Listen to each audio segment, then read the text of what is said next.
smashed up the fence.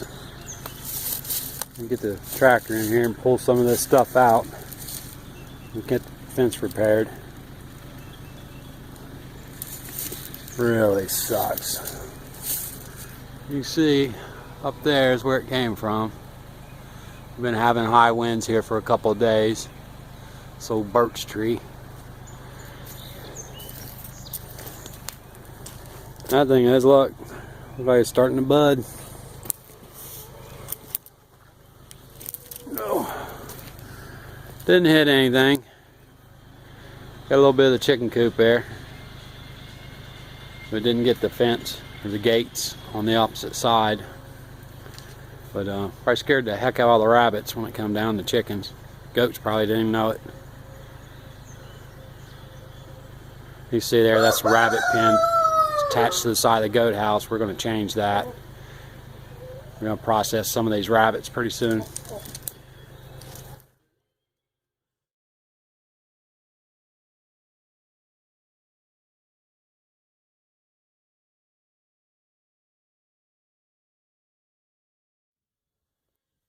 As you can see, as I pulled it up best I could, I'm going to have to cut it all loose and re-stretch the whole fence. It's only about a 45-50 foot run. It's that tree knocked it loose and stretched the hell out of it. So I'm going to pull it loose down here on this end and see if I can't just pull it tight again and see what happens. It didn't hurt the gate any. Just this one end, you can see it's loosened it up pretty good, but I think I can fix her up. I'll give you a shout back when I'm done.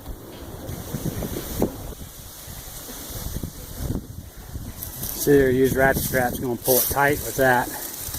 Pretty good now. It still looks a little crinkled, but I can take care of that later. And just drug it around. You can see staples back in it. Then I'll retie it. You can see it's all cleaned up. Fence is all back up. And luckily it didn't damage it too bad. It knocked it about halfway to the ground, stretched it quite a bit. As you see, I had to retie it, pull it all loose and retie. I had to cut all the clips and everything, the bands that hold it. And as you can see, I don't know if you've never put up field fence. When it gets stretched real bad, sometimes you just got to go back in, and you can see here how I tightened it up. And it's basically just go in about every 6 or 8 sections and twist that little knot in there a little more. You can see it comes manufactured with one. You can just grab a hold of that and just twist a little bit more, and that tightens that fence up. You can see she's pretty tight again. But she's all back up again. Long day. But no animals got hurt.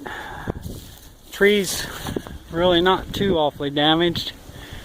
I imagine I'm going to have a lot more because there's another one right here. And she's got some big chunks that came off of her over the years. But I don't want to cut them down. There isn't many trees left up in here. And especially old timber like that. You can kind of look around here. You can kind of see it's mostly fields. That's my shed. But yeah, but everybody's doing okay. Probably scared the hell out of the rabbits because it hit the rabbits. It hit the first rabbit cage you see right there, which is that one right there. That over there is all the babies. Over in that one, that's the goat barn. Kind of had something hit it because it kind of drove it sideways a little bit. I'll have to repair the door. And this here, of course, is the chicken shed. And as you can see over there, that right there is Crazy Carl. He's probably the meanest rooster I've ever seen. We've had chickens for several times, and the roosters were aggravating, but he'll literally attack the cage when you walk near it. We're near the cage, so eventually he's going to either get separated out from the hens or he's going to get processed. Pardon the wind, it's really windy again today, so hopefully I didn't go through all this work and then come in tomorrow and find another big limb laying down across this fence. But I'll walk over here real quick, and you can hear the goats. Again, pardon the wind. But I wanted to show you. Here, girl. Here, girl. Here. Let's see there. I think she's due here within a week, so that's why he's belly aching. I just separated them out. Kind of read both ways, separating them, leave them together.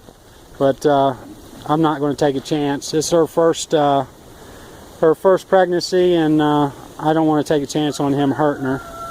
I'd like to get her to come out here so you can see how big she is. Let's see here. Come on, girl. Oh.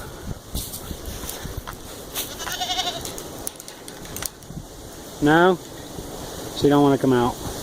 Here's, nope. Just cleaning up her feet. But anyway, yeah, she's pretty large, and her milk sack's starting to feel. It's about the size of a bowling ball or so, small bowling ball. But I imagine she's going to kid here pretty soon. Here she comes. You can see, I've been checking on her back here. Everybody talks about how you can grab that tail and get your fingers under it. So I've been checking it every day, but I haven't seen anything. But you can see her milk sack's getting pretty large, and her teats are starting to drop down quite a bit. She's a pretty girl. And yeah, if anybody has any information on how I could tell how far along she is, I know she's close. I had the vet out a few months back, and I didn't think she had been bred, but the vet told me that more than likely she had. But there's a pretty girl. There's my pretty girl. And but yeah, he's a belly aching over there, because I've been separating them a few hours a day, trying to get him used to it, and he ain't made it yet. So I'm just keeping them apart a few hours again today, and I'll put them back together until I start noticing some mucus or something. But I'm definitely going to separate her out from him when the time comes. But thanks for watching. And again, if you have any, if you're a person that knows goats, I'd appreciate any help I can get. Thanks a lot.